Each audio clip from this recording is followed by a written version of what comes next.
Hello friends, आज हम pharmaceutical analysis unit 1 में इन टॉपिक्स को कवर करेंगे। Methods of expressing concentration. तो सबसे पहले है नॉर्मेलिटी। ये होती है number of gram equivalents of solute present per litre of solution. Then gram equivalent होता है मॉलिक्यूलर वेट अपॉन एसिडिटी और basicity. Gram equivalent of acid होता है molecular weight upon number of replaceable ions और molecular weight upon basicity of the acid. जैसे कि example HCl में इसको लिख सकते हैं हम H plus plus Cl minus. तो इसमें हमारे पास 1 रिप्लेसेबल आयन है, तो इसका ग्राम इक्विवेलेंट वेट होगा, इसका मॉलिक्यूलर वेट होता है 36.5 अपॉन रिप्लेसेबल आयन है 1, तो इसका ग्राम इक्विवेलेंट हो गया 36.5 ग्राम पर लीटर। देन H2SO4 को हम लिख सकते हैं 2H plus plus SO4 2 minus. तो इसमें 2 रिप्लेसेबल आयन्स हैं, इसका ग्राम इक्विवेलेंट होगा, मॉलिक्यूलर वेट होता है इसका 98 अपॉन 2, तो 49 ग्राम per litre. Die basic acid के केस में 1 नॉर्मल को हम हाफ मोलर लेंगे और ट्राई बेसिक में 1 normal is equals to 1/3 molar. Gram equivalent of base होता है molecular weight upon number of replaceable ions या फिर molecular weight upon acidity of the base. जैसे कि NaOH को हम लिख सकते हैं Na plus plus OH minus. इसमें हमारे पास 1 रिप्लेसेबल आयन है, तो ग्राम इक्विवेलेंट हो गया, मॉलिक्यूलर वेट 40 होता है अपॉन 1, तो 40 ग्राम पर लीटर। देन Na2CO3 को हम लिख सकते हैं 2Na plus plus CO3 2 minus. इसमें 2 रिप्लेसेबल आयंस है, तो हम इसको लिख सकते हैं, ये हो गया 106 अपॉन 2, तो जो हो गया 53 grams per litre. Then gram equivalent जो होता है रिडॉक्स रिएक्शन में molecular weight upon change in oxidation number. जैसे कि KMnO4 के केस में ही इसको हम लिख सकते हैं K plus plus MnO4 minus. तो बेसिक मीडियम में हम इस इक्वेशन को ऐसे लिख सकते हैं MnO4 minus plus electron plus MnO4 2 negative. Then Mn plus 7 से प्लस 6 ऑक्सीडेशन चेंज में जा रहा है और ये -8 से -8 में कोई चेंज नहीं है यहाँ पे। तो इक्विवेलेंट वेट हो गया ये वेट 158 अपॉन 1, क्योंकि एक चेंज हो रहा है ऑक्सीडेशन में, तो ये आंसर आ जाएगा 158 grams per litre is equals to 1 normal. Neutral medium में अगर हम देखें MnO4 minus plus 4H plus plus 3 electrons is equals to MnO2 plus 2H2O। Oxidation हाँ यहाँ पे हमारा नंबर +7 -8, ये जा रहा है +4 में और ये -4 में, तो यहाँ 3 का चेंज है। तो इसमें हम इक्विवेलेंट वेट, इसका मोलिकुलर वेट 158 को 3 से डिवाइड करेंगे तो 52.66 ग्राम पर लीटर। एसिडिक मीडियम में MnO4 minus plus 8H plus plus 5 electrons is equals to Mn2 plus plus 4H2O। इसमें चेंज हो रहा है +7 से +2, मतलब कि 5 का चेंज हो गया। इक्विवेलेंट वेट निकालने के लिए इसको 5 से डिवाइड करेंगे तो 31.6 gram per litre is equals to 1 normal answer आ जाएगा। देन नेक्स्ट है मोलारिटी, जिसको हम M से डिनोट करते हैं। ये होता है number of moles of solute present in 1 litre of solution. Volume change हो सकती है टेम्परेचर की वजह से, तो हम ये कह सकते हैं कि it is temperature dependent. Then example ले सकते हैं हम कि हमें अगर 1 मोलर NaOH को प्रिपेयर करना है तो हम 40 ग्राम NaOH का डिज़ोल्व करेंगे sufficient amount of distilled water में, और जो फाइनल वॉल्यूम है वो 1000 ml होगी। क्वेश्चन देख लेते हैं कि कितने ग्राम ऑफ NaOH प्रेजेंट है 400 ml of 0.5 molar solution of NaOH में। 1000 ml ऑफ 1 मोलर NaOH में हमारे पास 40 ग्राम्स है। 1000 ml ऑफ 0.5 मोलर में हमारे पास 20 ग्राम है, मतलब कि इसका हाफ हो गया। देन 400 ml में 0.5 मोलर के लिए हमें यूनिटरी मेथड लगा लेंगे और 20 इंटू 400 डिवाइडेड बाई 1000, तो ये हमने फॉर्मूला लगाया तो हमारे पास आए 8 ग्राम्स। देन नेक्स्ट है मोलालिटी, जिसको हम स्मॉल m से डोनेट करते हैं।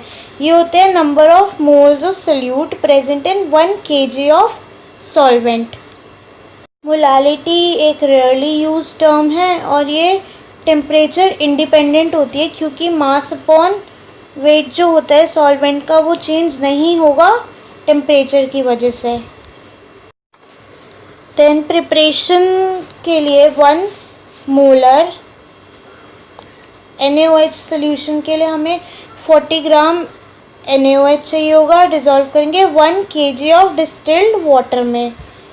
देन ये लेसर यूज टर्म है compare to normality and molarity.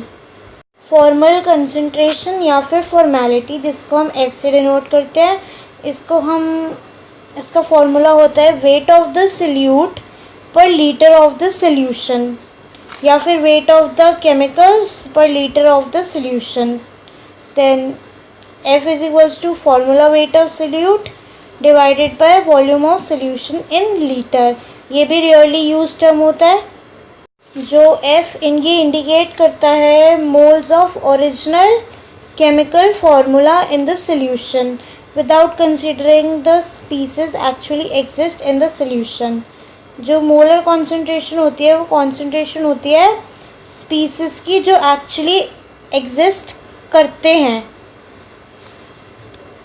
जैसे कि हम इसका एग्जांपल देखते हैं Na2CO3 का, जिसका वेट 106 ग्राम है और फॉर्मेलिटी निकाल रहे हैं हम, ये ज्यूम करें कि 1 फॉर्मल है।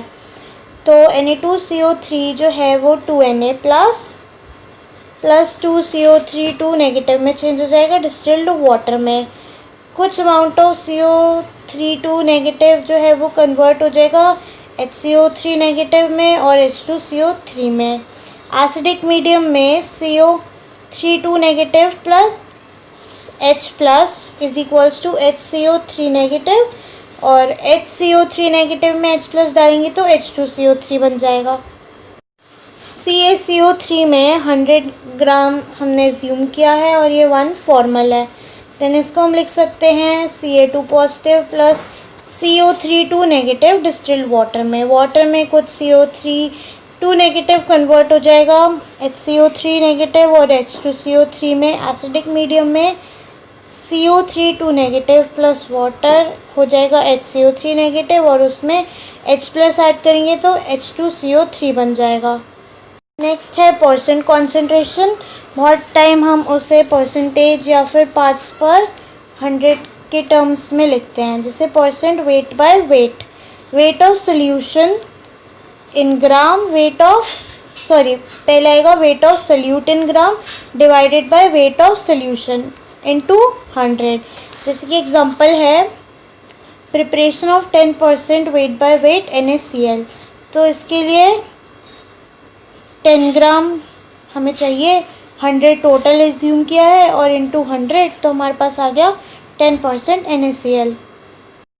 Next percent volume by volume of solute in ml, volume of solution in ml into 100।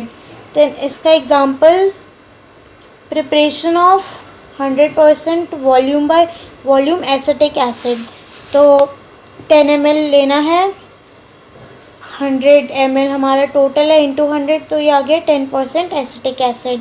Then third है percent weight by volume, wait of solute in gram, volume of solution in ml into 100।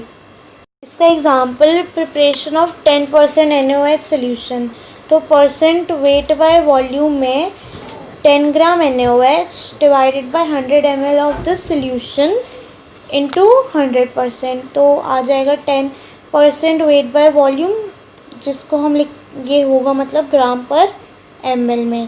Then question है calculate करिए normality 20% weight by volume NaOH की, तो 20 ग्राम NaOH है हमारा 100 ml of solution में।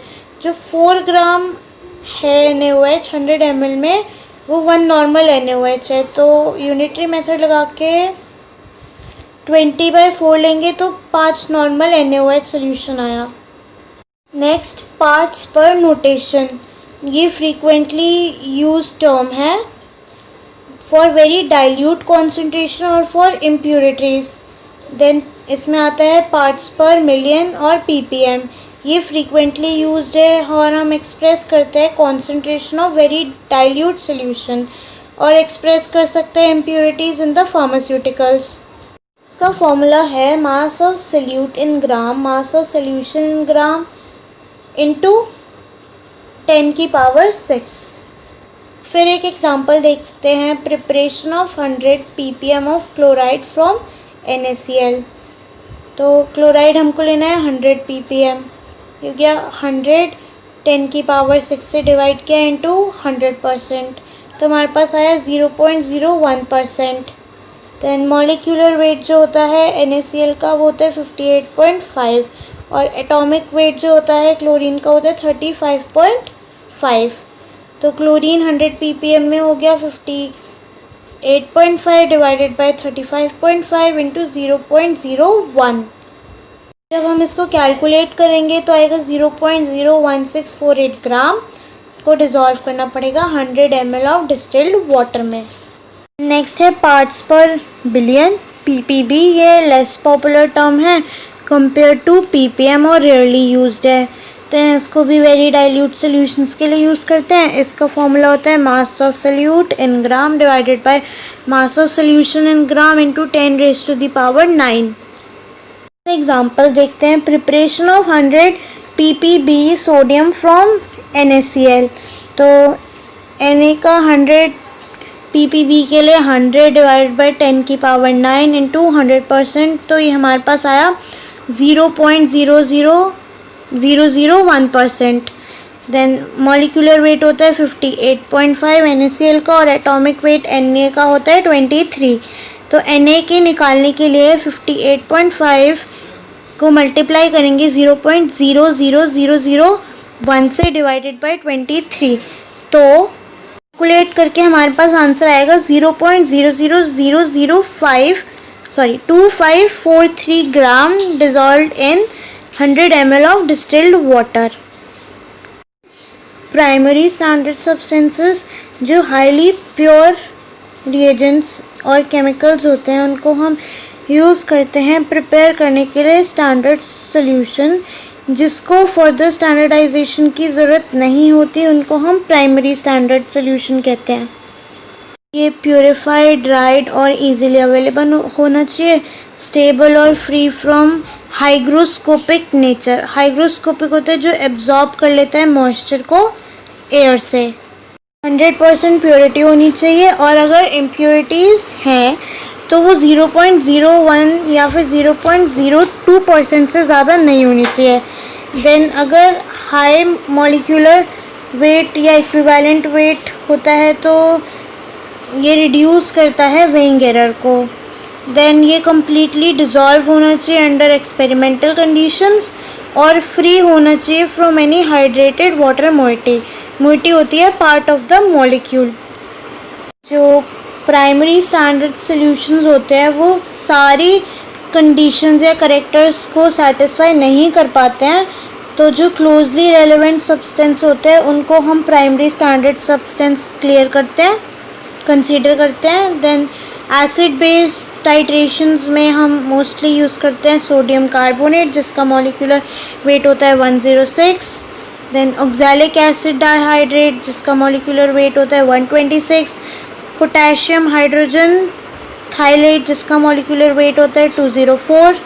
Succinic acid जिसका molecular weight होता है 118। Benzoic acid molecular weight 122। Adipic acid 146।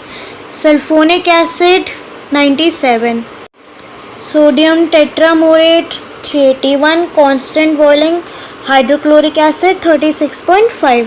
Then redox titration में हम यूज़ करते हैं potassium dichromate 294।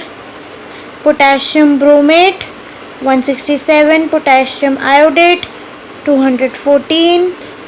Sodium oxalate 134, copper sulphate pentadihydride 250, arsenic trioxide 198।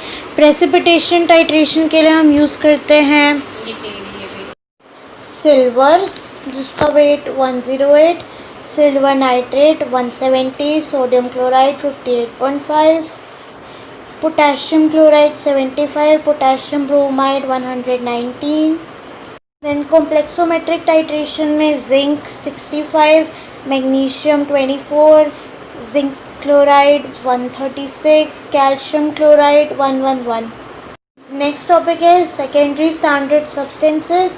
ये लेस स्टेबल कंपाउंड होते हैं जिनको हम यूज़ करते हैं क्वांटिटेटिव एनालिसिस के लिए, और जो कॉन्सेंट्रेशन होती है सेकेंडरी स्टैंडर्ड की उसे हम डिटरमाइन करते हैं by comparing with primary standard. Then इसको हम टाइट्रेट करते हैं प्राइमरी स्टैंडर्ड के साथ डिटरमाइन करने के लिए कॉन्सेंट्रेशन ऑफ सेकेंड स्टैंडर्ड मतलब सोल्यूशन। स्टैंडर्डाइजेशन है सेकेंडरी स्टैंडर्ड सोल्यूशन की, वो मस्ट है before doing any quantitative analysis of pharmaceuticals. Then जो स्टैंडर्डाइज्ड सेकेंडरी सोल्यूशन है उसे हम यूज़ करते हैं डिटरमाइन करने के लिए concentration of analytes. Acid based titrations में हम यूज़ करते हैं HCl जो कि 65.5, sulphuric acid 98, sodium hydroxide 40, perchloric acid 100। Redox titration में हम यूज़ करते हैं कि potassium permanganate 158, ceric ammonium sulphate 633, sodium thiosulphate 158। Precipitation titration में हम यूज़ करते हैं ammonium thiocyanate 76, potassium thiocyanate 97, mercuric nitrate 325। Then complexometric titration में lead nitrate 331, EDTA 372। Next topic है एरर्स। जनरल टर्म्स में ये एक्शन होता है जिसका मतलब होता है कि कोई मिस्टेक। एनालिटिक केमिस्ट्री में एरर होती है डिफरेंस बिटवीन ट्रू या फिर standard value and observed value. Then you get true value minus observed value. then percentage error होती है true value minus observed value divided by true या फिर standard value into 100 की एक एग्जांपल देखते हैं। जैसे एक टैबलेट में 500 mg PCM है और जो एनालिस्ट है उसने ऑब्जर्व करी वैल्यू एनालिसिस के बाद 490 mg। कैलकुलेट करनी है एरर और परसेंटेज एरर। स्टैंडर्ड वैल्यू है 500, ऑब्जर्व की 490, एरर हो गई 500 माइनस 490 मतलब कि 10 mg। और परसेंटेज एरर में अगर हम देखें तो ये हुई एरर मतलब 500 माइनस 490 टोटल हो गया 500 इंटू 100, तो हमारे पास कैलकुलेट करके आया 2%। नेक्स्ट है सोर्सेज ऑफ एरर। हो सकती है इम्प्रॉपर सैम्पलिंग की वजह से, ठीक है। देन ड्यूरिंग सैम्पल प्रिपरेशन मतलब कि प्रिपरेशन के टाइम पे हमने कुछ गलत क्वांटिटी ले ली या फिर कुछ और गलत ले लिया तो एरर हो सकता है।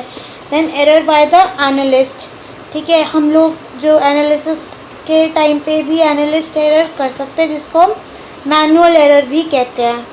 एरर बाय द इक्विपमेंट कि जो हमारा इक्विपमेंट है वो इम्प्रॉपर फंक्शनिंग करे इस वजह से हो सकता है। देन कैलिब्रेशन में एरर हो सकती है। देन रिपोर्टिंग एरर हो सकती है कि हमने रॉन्ग या फिर इम्प्रॉपर डाटा या ऑब्जर्वेशन ले ली। देन कैलकुलेशन में एरर हो सकती है। देन मेथड सिलेक्शन में एरर हो सकती है। देन जो एरर है वो ट्रांसपोर्ट और स्टोरेज की वजह से भी हो सकती है कि हमने इम्प्रॉपर हैंडलिंग कर दी ट्रांसपोर्ट या स्टोरेज के टाइम पे। देन लैबोरेटरी एनवायरनमेंट की वजह से हो सकती है कि वो अनसूटेबल है। Then method selection.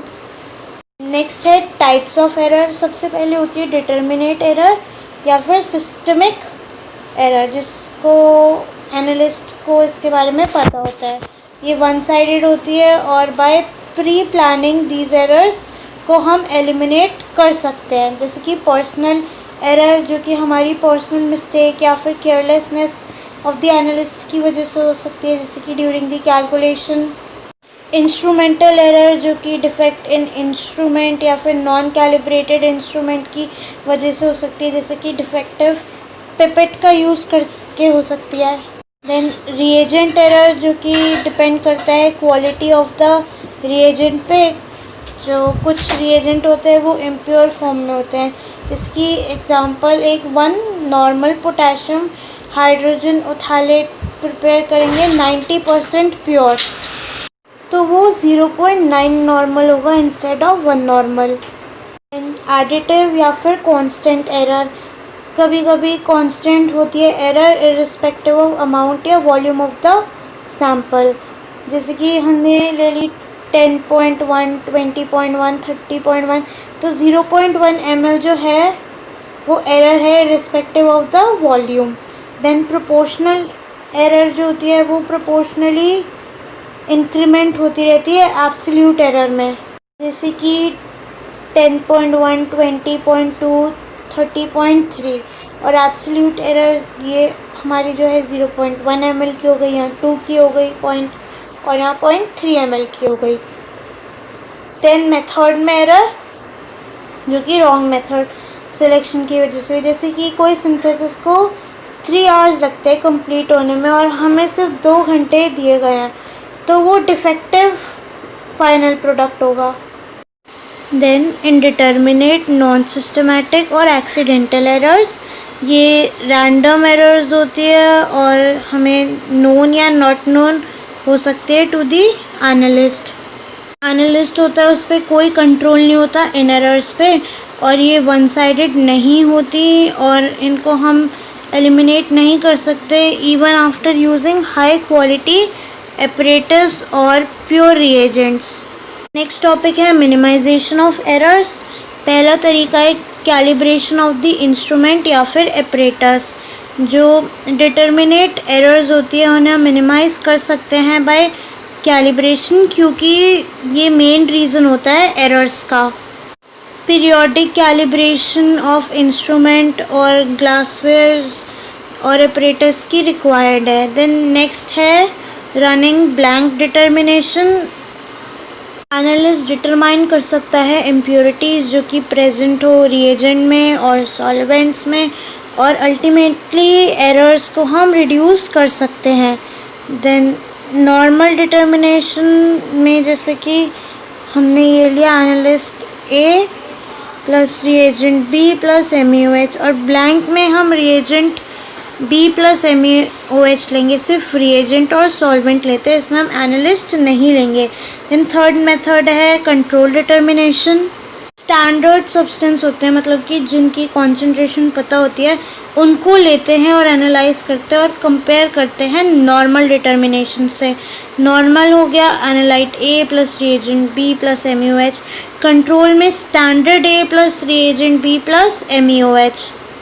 Then standard addition या फिर रिकवरी स्टडीज़, ये फोर्थ वे है। स्टैंडर्ड सब्सटेंस जिसका हमें अमाउंट पता होता है उसे हम डालते हैं सैम्पल या एनालाइट सोल्यूशन में। Then recovery study of the standard is done. A में रिएजेंट डालेंगे जो कि 10, देन सैम्पल ए में रिएजेंट ए प्लस 100 डालेंगे तो ये 15 हो जाएगा आफ्टर एनालिसिस। देन नेक्स्ट है इंटरनल स्टैंडर्ड एडिशन। जो सूटेबल इंटरनल स्टैंडर्ड है उसको सिलेक्ट करते हैं और एनालाइज करते हैं सेम एक्सपेरिमेंटल कंडीशंस में। तो जो एनालाइट और इंटरनल स्टैंडर्ड है दोनों को इंक्रीज़ करना चाहिए। Then independent method of select analysis, हम 2 मेथड्स को यूज़ करते हैं और कंपेयर करते हैं, जैसे कि determination of HCl by NaOH और AgNO3। देन पैरेलल डिटर्मिनेशन, इसमें डुप्लीकेट और ट्रिप्लीकेट डिटर्मिनेशन जो होती है वो रिड्यूस कर देती है एक्सीडेंटल और इनडिटर्मिनेट एरर्स को। एप्लीकेशन मेथड ये यूज़ होता है for very low concentration sample जिसको हम डिटेक्ट नहीं कर सकते इंस्ट्रूमेंट से। देन नेक्स्ट टॉपिक है एक्यूरेसी। ये होती है near to the true value और स्टैंडर्ड वैल्यू। जैसे ये एक डिग्री ऑफ एग्रीमेंट होती है बिटवीन ट्रू वैल्यू और स्टैंडर्ड वैल्यू और मेजर्ड और ऑब्जर्व्ड वैल्यू। ट्रू वैल्यू होती है वो रेयरली पता होती है, इसलिए हम स्टैंडर्ड वैल्यू को यूज़ करते हैं। इसमें हम सपोज कर रहे हैं ए एनालाइट के हैं 29, बी के हैं 26 और सी के हैं 25। जो ली जाएगी वो ली जाएगी 30। एक एग्जांपल, दो एनालिस्ट है एक्स और वाई जिन्होंने डिटरमाइन की percentage of PCM same brand of tablet में। जो स्टैंडर्ड वैल्यू है वो 100% है। ऑब्जर्वेशन है एक्स ने निकाली 99.8, 99.9, 100, 99.3 और वाई ने निकाली 98.75, 98.75, 98.8, 98.8। तो किसकी ज़्यादा एक्यूरेट है? तो जो स्टैंडर्ड वैल्यू है वो 100 है। एक्स का निकालने के लिए हम सारी वैल्यूज़ को प्लस करेंगे, तो 4 टोटल वैल्यूज़ हैं उसके ऑब्जर्वेशंस की, तो 4 से डिवाइड कर देंगे तो कैलकुलेट करके 99.75 आई। तो एरर निकालने के लिए 100 minus 99.75, true value minus observe value, तो आ गई 0.25%। देन y को भी ऐसे ही कैलकुलेट करेंगे, total number of observations divided by number of observations, तो ये कैलकुलेट करके 98.775 के लिए 100 में से माइनस किया 1.225%। इसका मतलब जो x वाला है उसने ज़्यादा एक्यूरेट एनालिसिस की है। प्रिसीजन होता है रिपीटेबिलिटी ऑफ द वैल्यूज़, अगर इसको हम करते हैं सेम क्वांटिटी के लिए। देन ये होता है degree of agreement between replicate measurement of the same quantity, और इसको हम डिटरमाइन या एक्सप्रेस करते हैं in terms of standard deviation. जैसे ए की वैल्यू है 30, बी की 24, सी की भी 24 की। फॉर एग्जांपल, दो एनालिस्ट ने एनालिसिस की, स्टैंडर्ड वैल्यू 100 है, ऑब्जर्वेशंस दी गई हैं 97, 96, 99, 96, 92, 91, 93, 92। तो किसकी ज़्यादा प्रिसाइज है? दोनों में total upon number of observations निकाली हमने, तो ये 97 आया और ये 92 आया। देन अगर हम एरर के हिसाब से देखें, ये 97 में 96 के लिए -1 हो गया, 99 में +2 हो गया और 96 के लिए -1 हो गया। और अगर इसका स्क्वायर कर दे तो 141। देन इधर भी सेम 92 में -1 हो गया, 93 के लिए 92 में +1 हो गया और 92 00। तो ये डिफरेंस आया 6 और 2। जब हम इसको रूट में लेके सॉल्व करेंगे तो ये वैल्यू √2 आ रही है और ये आ रही है √0.667। इसको कैलकुलेट, इसकी वैल्यू डालेंगे 1.414 और 0.816। तो एनालिस्ट बी ने ज़्यादा प्रिसाइज एनालिसिस की हैं। नेक्स्ट टॉपिक है सिग्निफिकेंट फिगर्स। ये वो नंबर होता है जिसके डिजिट कैरी करते हैं meaning contribution to its measurement resolution. इसके रूल्स होते हैं कि डेसिमल सिस्टम पे ये बेस्ड है, जैसे कि 0, 1, 2, 3, 4, 5, 6, 7, 8, 9 को यूज़ करते हैं। सारे नॉन ज़ीरो डिजिट्स को हम सिग्निफिकेंट कंसीडर करते हैं। कि एग्जांपल 1341 में 4 सिग्निफिकेंट डिजिट्स है, 237 में 3 है। देन जो लीडिंग ज़ीरोज़ होते हैं वो नॉन सिग्निफिकेंट है, जैसे कि 0.077 में 2 सिग्निफिकेंट डिजिट्स है, मतलब बस ये 77। और 0.0032 में भी 2 सिग्निफिकेंट फिगर्स हैं। नेक्स्ट रूल है, अगर 0 है 2 नॉन ज़ीरो नंबर्स के बीच में, तब उनको सिग्निफिकेंट कंसीडर करेंगे। जैसे कि 2008 में 4 सिग्निफिकेंट डिजिट्स हैं और 3002 में भी 4 सिग्निफिकेंट है। अगर प्रेजेंट होता है डेसिमल में तो सिग्निफिकेंट है, जैसे कि 2.70, तो इस ज़ीरो को भी हम सिग्निफिकेंट मानेंगे। 2.700, तो इन 00 को भी सिग्निफिकेंट मानेंगे, इसलिए ये 4 है और ये 3 है। अगर विदाउट डेसिमल प्रेजेंट है तो नॉन सिग्निफिकेंट। अगर 270 है तो सिर्फ 2 सिग्निफिकेंट फिगर्स है, और 2700 में भी सिर्फ 2 सिग्निफिकेंट नंबर्स हैं। अगर कोई वैल्यू प्रेजेंट होती है 10 raise to the power n और 10 raise to the power -n, तो वो नॉन सिग्निफिकेंट है। जैसे कि 1.3 into 10 raise to the power -3 में सिर्फ 1.3 सिग्निफिकेंट है, मतलब 1 और 3। तो 2 सिग्निफिकेंट फिगर्स है, इधर भी सेम 1 और 3। देन जो सिग्निफिकेंट फिगर होती है किसी इंस्ट्रूमेंट की, वो ज़्यादा नहीं होनी चाहिए उस इंस्ट्रूमेंटल लिमिट से, मतलब कि सिर्फ 4th डेसिमल प्लेस तक होनी चाहिए।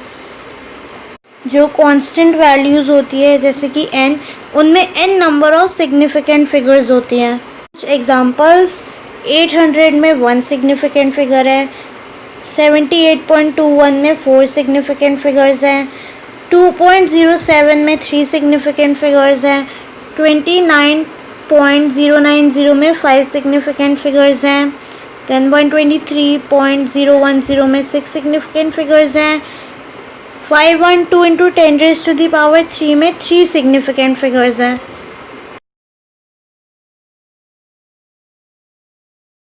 That's all for now. Thank you.